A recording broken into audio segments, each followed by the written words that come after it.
Give her to me. She's not your real child anyway.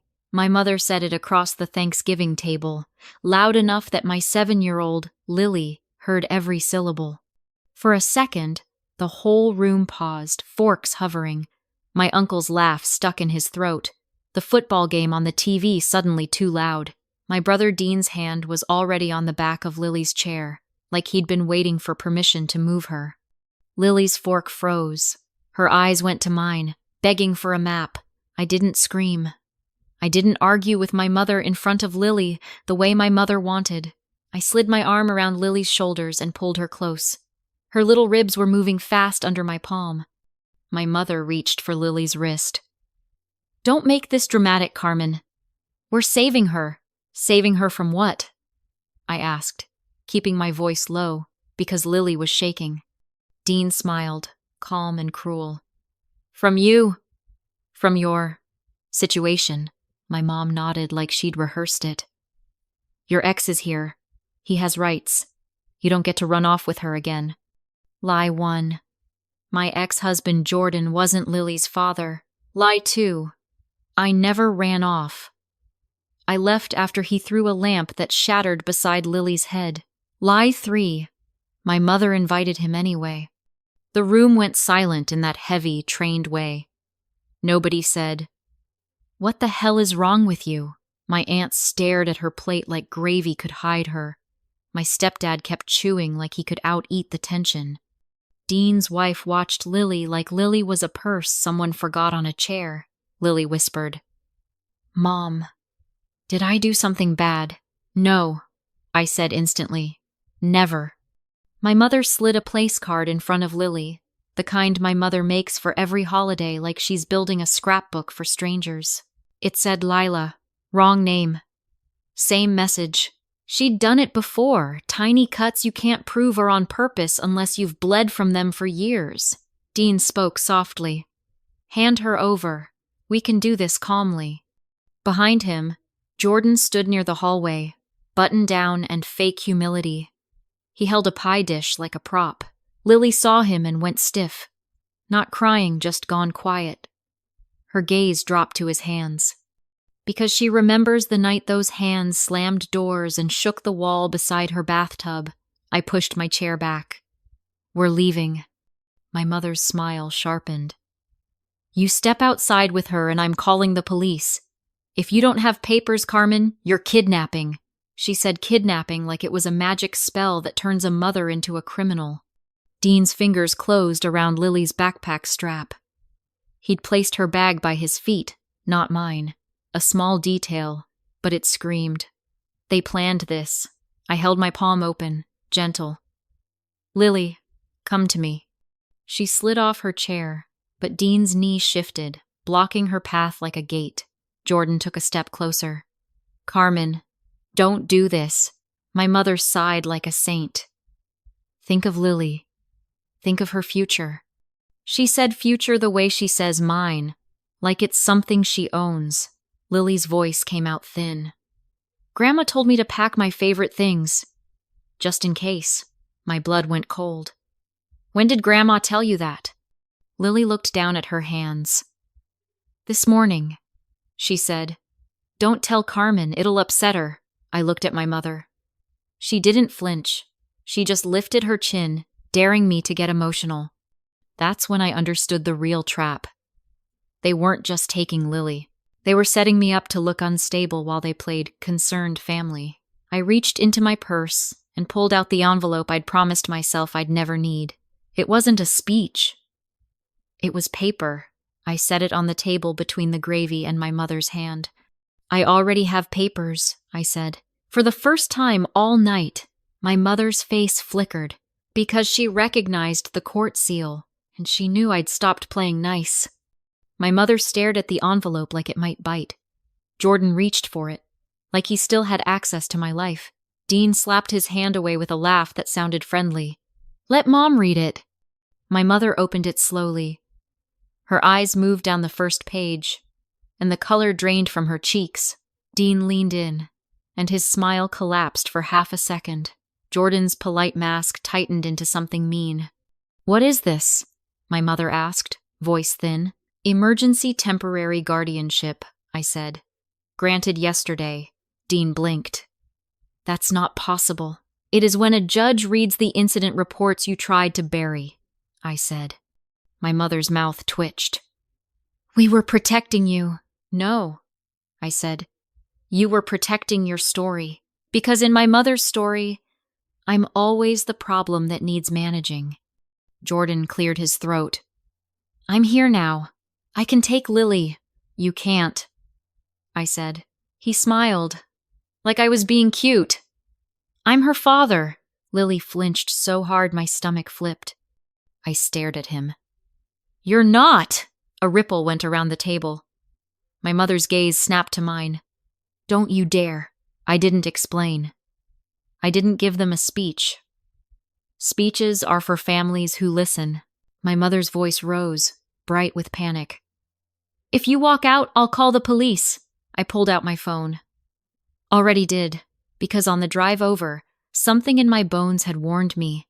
And because I learned, the hard way, that whoever calls first usually gets believed first. The doorbell rang.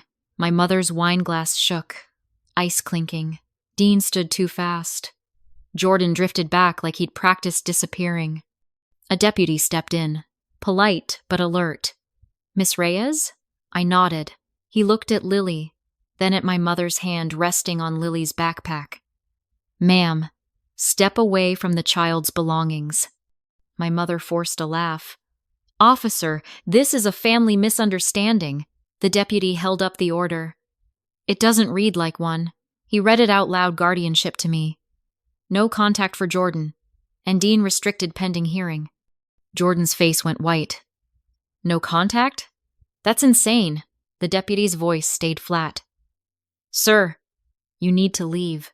Jordan tried the last lie. She's keeping my daughter from me. The deputy asked, Do you have documentation you're the father? Jordan hesitated. Half a second too long. Lily made a small sound like a hiccup, and I felt her body tighten against mine. My mother turned toward Lily, voice soft as velvet. Sweetheart, come hug Grandma. But her grip on Lily's wrist tightened too tight, too controlling.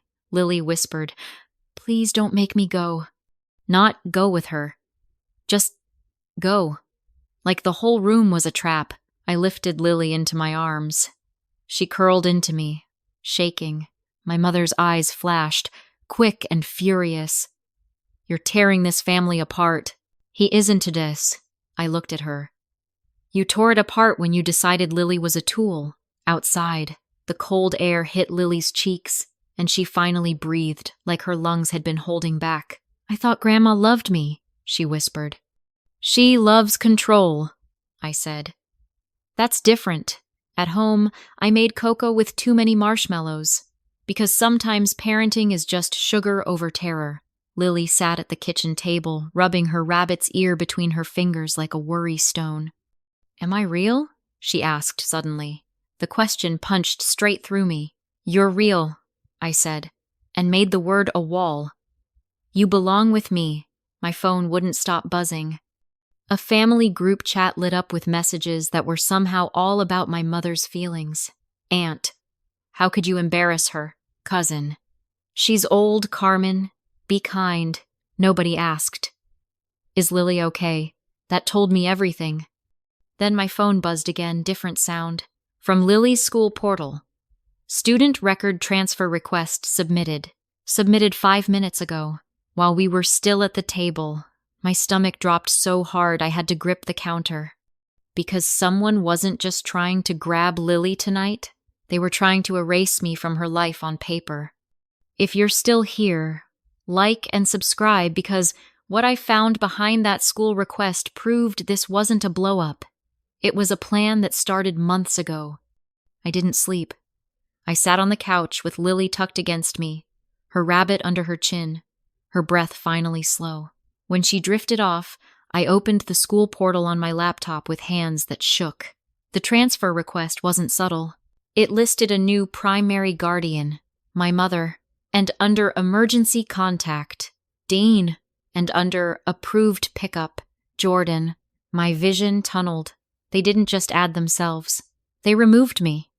I called my lawyer, Morgan Pierce, at 6:12 a.m. She answered on the second ring like she'd been waiting. Tell me you're not going back there. I'm not, I said. They hacked Lily's school. Morgan's voice went sharp. They didn't hack it. They used a document. We met at the school parking lot before sunrise. Because the world feels cruel when you're fighting for a child while other people are still asleep. Lily stayed in the car, blanket around her shoulders, watching our mouths move like she was reading fear. Morgan talked to the principal. Not with emotion, with authority. Within minutes, the school printed the upload history. A scanned PDF. Temporary care authorization. It had my signature, except it wasn't mine. It was my name in a stranger's handwriting, too neat, too practiced. Morgan checked the metadata. Uploaded from a device registered to... She paused, eyes narrowing. Jordan. My throat went dry. He shouldn't have Lily's information. Morgan's gaze stayed hard. He does now. Lily's voice floated from the back seat. Grandma took me here last week. I turned so slowly I felt it in my neck. What? She said it was for a lunch card, Lily whispered. She told me to smile. She squeezed my hand, really hard. Lily raised her sleeve. Faint yellow fingerprints still shadowed her skin like a memory. I wanted to vomit. Morgan crouched beside the car window. Did anyone talk to you, Lily? Ask you questions? Lily nodded. A lady with toys. Grandma sat right there. She pointed. She nodded when I said the right things. My blood went cold. What right things? Lily swallowed. That Aunt Carmen yells. That I get scared. That I want to live with Grandma and Uncle Dean. Morgan's mouth tightened. That's coaching. On the way home, Lily whispered. Uncle Dean said if I tell the judge I want you, Grandma will get sick again. Again? I asked. Lily's lip trembled. Grandma said she got sick because of Mommy. And because of you. My sister's death had been an accident. But my mother had used it like a curse. Behave, or you're the reason people die. At home, Morgan asked the question I'd been avoiding. Carmen, why are they so desperate? I swallowed. There's money. A wrongful death settlement and my sister's life insurance. It's in a protected account for Lily. Morgan's voice went flat. That's the engine. I called the bank. The rep confirmed a pending attempt. Transfer request. Educational expenses. $20,000. Requested by Dean Reyes, using Lily's social security number. How does he have her SSN? I whispered. The rep didn't answer. She didn't need to. Families like mine keep records, the way other families keep photos. We changed every password. We added flags. We locked it down so hard the account could scream. Morgan nodded once. Good. Now we document everything. Then Lily tugged my sleeve. Aunt Carmen. Grandma gave me something. She opened her backpack and pulled out a tiny pink phone wrapped in a sock. One contact. Grandma, and a draft message already typed. Come get me. I stared at it until my skin felt cold. Morgan photographed it, then sealed it in a bag. This is a panic button, she said. So Lily becomes the one who asked to leave. Lily's eyes filled. Am I in trouble? No, I said. Adults are lying. I tucked Lily into bed with one of my old t-shirts because she likes the smell of me when she's scared. Her eyes were too wide for sleep. Will they come here? She whispered. The door is locked, I said. And I'm awake. I didn't tell her I'd already checked every window twice. At 11:14 p.m., the pink phone buzzed on my kitchen counter. Unknown number. Open the door, then, we're outside, then, don't make this hard. I opened my security app. On my porch stood my mother with a tote bag, and behind her, half in the dark, Dean's silhouette moved like he was trying not to exist. I didn't turn on the lights. I didn't answer. I texted Morgan one word. Now. Then I called 911 with my thumb shaking so hard I had to try twice. "My family is outside," I whispered. "They're trying to take my niece. There's a court order." "Is the child safe?" the operator asked. I looked down the hallway toward Lily's room. "For the moment," I said, and hated how true that felt. My mother's voice seeped through the door, sweet and practiced. "Lily, honey, open up. Grandma brought your sweater." A soft knock. Then harder, Dean's low voice. "Hurry," my mother snapped. "Stop rushing me." I checked the camera feed. My mother slid a thin strip between the door and frame, like she'd watched a tutorial. The tote bag sat open. Inside, a folded blanket, a bottle of kids' shampoo, and a booster seat. They didn't come to talk. They came to leave quietly, like Lily was luggage. Lily's bedroom door creaked. She stood in the hallway, rabbit under her arm, face pale. "Aunt Carmen," she whispered. "Who's at the door?" "It's Grandma," I said, keeping my voice steady. "Stay behind me." "Am I supposed to go?" she asked. "No," I said. "You're not going anywhere." My mother's voice sharpened through the door. "Carmen, stop this. You're scaring her." The audacity burned my throat. Like she wasn't the one pinching Lily's arm at school. Like she wasn't the one who told Lily to pack a bag. Just in case. I hit the panic alarm on my phone. The siren shrieked outside. My mother jumped back on the camera feed, hands flying to her ears. Lights snapped on across the street. Mrs. Patel, my neighbor, opened her curtain and raised her phone like she was recording. Good. Witnesses. I wanted witnesses. A patrol car swung around the corner, red and blue washing my porch. "Ma'am, step away from the door," the deputy ordered through a loudspeaker. My mother lifted her hands like she was caught stealing a cookie. "Thank God, she's keeping Lily from us." Dean edged backward, trying to melt into the dark. The deputy's voice hardened. "Mr. Reyes, you're restricted by court order. Why are you here at midnight?" Dean opened his mouth. Nothing came out. The deputy pointed at the plastic strip on the ground. "What's that?" Silence. "The kind that makes your skin prickle," Lily whispered behind my leg. "Grandma says love means you don't say no." Says. I crouched and held her face. "Love means people keep you safe," I told her. "Even when you say no. Turn around," the deputy told my mother. Handcuffs clicked. My mother twisted her head toward Lily, eyes shining, voice cracking perfectly. "I'm doing this because I love you." Lily's face crumpled in confusion because kids want to believe grandmas are safe. I pulled her into my arms. "Love doesn't break in," I whispered. Dean tried to protest. "This is ridiculous. She's family." The deputy's reply was flat. "Family doesn't override court orders." As the cruiser pulled away with my mother inside, my phone buzzed. Bank alert. Attempted account access blocked. Attempted by D. Reyes. Dean had been trying to get into Lily's settlement while my mother worked my lock. 2 hands, 1 plan. Morgan arrived 10 minutes later, hair messy, eyes hard. She watched the deputy write his report, then she turned to me. "Carmen," she said, "they're going to pivot." "To what?" I asked. Morgan exhaled. "To you? They'll claim you're unstable. They'll claim you're spending Lily's money." "I haven't touched it," I said. Morgan nodded. "Good. Because I just pulled something from the file that explains the panic." She showed me a scanned disbursement statement. There had been an advance check issued right after the accident. I stared at the number. "I never got this," I whispered. Morgan's voice tightened. "Someone cashed it." I looked at the endorsement line. My mother's handwriting signing Lily's name like it belonged to her. And in that moment, I understood. The porch wasn't the first crime. It was just the first one with flashing lights. Court smelled like old paper and fresh fear. Lily wore a soft cardigan. Morgan brought neutral, safe, invisible.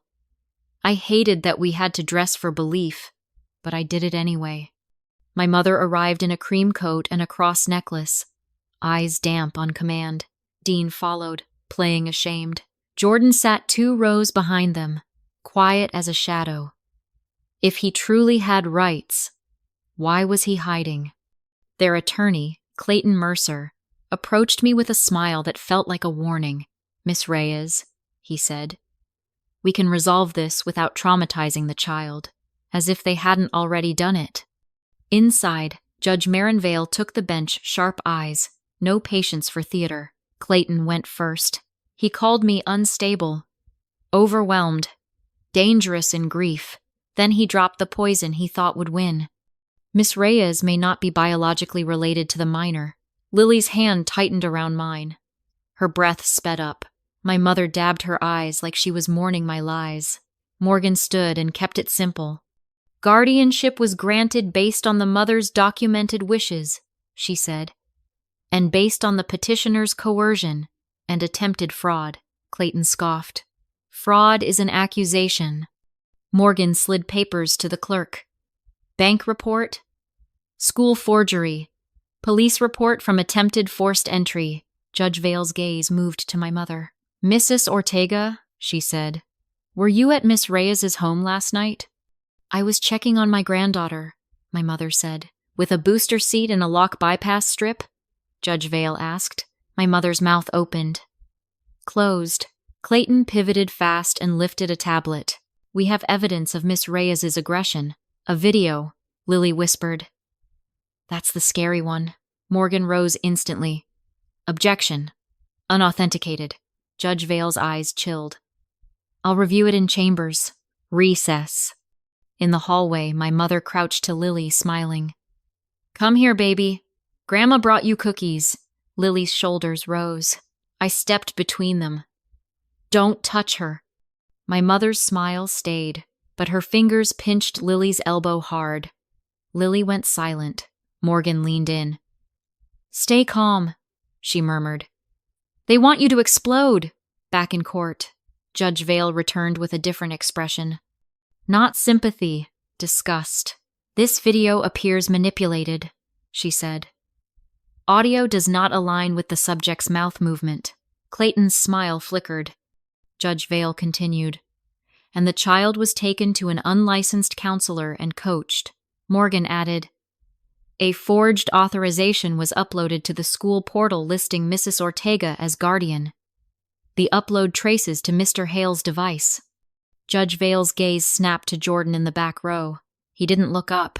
Judge Vale looked back to my mother. "Did you submit documentation to the school?" "We were helping," my mother said, voice sweet. "That's not what I asked," Judge Vale replied. Then Morgan placed one last page down like a blade. "The advance settlement check," she said. "Issued in the child's name. Cashed 2 days later." Judge Vale leaned forward. "By whom?" Morgan turned the endorsement toward her. My mother's handwriting signing Lily's name. The courtroom went so quiet I could hear Lily swallowing. My mother's face went pale. Not angry pale, fear pale. Judge Vale's voice went quiet. "Temporary protective order. No contact for Mrs. Ortega and Mr. Reyes. Funds frozen under independent oversight.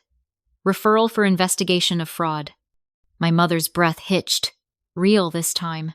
She looked at Lily and said, loud, "I did it for your future." Lily buried her face in my coat. "My future feels scary." A child advocate met with Lily in a small room down the hall. Walls covered in faded cartoon posters that felt insulting in a place this serious. Lily came back quieter, but steadier, like someone had finally asked her a question without a trap in it. The advocate reported to the judge, plain and careful. Lily felt pressured by Grandma and Uncle Dean, and unsafe around Jordan. Then she added one sentence that made my throat burn. "The child said Grandma calls her the wrong name when she wants her to agree." Judge Vale looked up. "The wrong name?" Lily's voice was barely audible, but it carried. "She calls me Lila when she's mad." My mother's face tightened for the first time, like the mask finally pinched. As we left, Clayton hissed at Morgan. "This isn't over." Morgan didn't look back. "It's just starting." In the elevator, My phone buzzed with an email from a medical clinic. Request for release of minor's records received. Requested by Jordan Hale. Jordan had found a new door into Lily's life, and suddenly I understood why he'd been hiding in court. He wasn't their front man. He was their backup plan. I sat at my kitchen table with Morgan's folder open and the clinic email glowing like a threat. Lily slept on the couch nearby with her rabbit on her chest, one hand still fisted in my t-shirt like she didn't trust sleep to hold her. Morgan called at 7 a.m. Jordan filed for a paternity test, she said. He's claiming custody and access. He's not her father, I said, voice raw. I know, Morgan replied. But doubt is a weapon. If he creates enough fog, your mother walks in behind it. We locked down Lily's records with passwords no one in my family could guess. We changed school pickup lists. We added code words. We made the adults around Lily sign forms like they were entering a secure building. It felt extreme. Then I remembered my mother on my porch with a booster seat. Extreme is what you do when people won't stop, Lily asked me at breakfast. Careful. If he's not my dad, why does he want me? I swallowed. Because some adults want control more than they want truth. She nodded like she'd heard that lesson before. Before the next hearing, they tried one more move that made my hands go numb. I was picking Lily up from school when the receptionist leaned toward me and whispered, There's a man outside saying he's her dad. I looked through the glass doors and saw Jordan by the flagpole, smiling at a teacher like he belonged there, holding a little gift bag like a bribe. Lily saw him too. She stopped walking. Her whole body went tight. I crouched. Do you want to go near him? She shook her head so hard her ponytail snapped. No, he makes my stomach hurt. That was all the best interest I needed. I showed the office the court order again. They called the resource officer. Jordan's smile slipped the second a uniform appeared. He didn't yell. He didn't have to. He just stared at me like a promise. When he finally walked away, I noticed something small and wrong on Lily's backpack strap, a new keychain I hadn't bought. A little plastic heart. Inside was an AirTag. My pulse hammered. I ripped it off, sealed it in a bag, and watched Lily's face when she realized what it meant. They were tracking me, she whispered. They were trying, I said. But they don't get to. That night I checked everything, her backpack, her coat pockets, even the rabbit she slept with. I found another tracker taped under the rabbit's fabric seam, hidden like a secret. I sat on the floor and shook, not because I was surprised, but because of how patient they'd been, how long they'd been planning to take her quietly. 2 weeks later, the investigator called. We traced the advance check deposit, she said. It went into an account not in your mother's name. Whose? I asked. Dean's wife, she said. Of course. My mother always launders guilt through someone else's hands. And, the investigator added, there were transfers from that account to Mr. Hale. Jordan, my skin went cold. Backup plan. Paid in installments. At the next hearing, Judge Vale asked my mother one simple question. Did you cash a check issued to a minor in her own name? My mother lifted her chin. I was keeping it safe. Judge Vale's eyes didn't blink. From the child? My mother's mouth tightened. From Carmen. There it was. The real belief. If I don't deserve trust. Lily doesn't either. Jordan's attorney argued for testing, talking fast about the child's best interest. Judge Vale cut him off. We are not handing a child to a man with documented intimidation because he filed paperwork loudly. Jordan's face tightened, rage flashing under the surface for 1 second before he hid it again. Morgan asked for permanent guardianship and a path to adoption. Judge Vale granted it, pending final checks and the fraud case. Air moved into my lungs in a new way, permission to stop bracing. That night, Lily asked me to leave the hallway light on. I did, and I sat outside her door until her breathing turned soft again, finally. Outside, my mother waited on the courthouse steps with a paper bag of cookies, like sugar could erase handcuffs. I'm still your mother. she said softly. And you still chose to scare a child, I said. Her eyes sharpened. You'll regret this. I looked at Lily, then back at my mother. Not as much as she would if I let you win. At home, Lily asked to repaint her room. Not pink, not princess. She chose a soft green and called it quiet. Halfway through, she said, casual. Can I call you Mom now? My throat closed. Only if you want to, I whispered. She nodded and kept painting like it didn't change the world. But it did. 3 days later, the investigator emailed. Charges recommended fraud, attempted custodial interference, document forgery. My mother's "for your future" had turned into a case number, and now, here's where I need you. If your own mother tried to take your child, lied, coached her, broke into your house, and stole from her, do you believe blood deserves another chance? Or do you cut it off forever? Even when family begs you to keep the peace. Comment what you'd do, and share this with someone who needs permission to choose safety over tradition. Because Lily's future finally feels quiet, and I plan to keep it that way.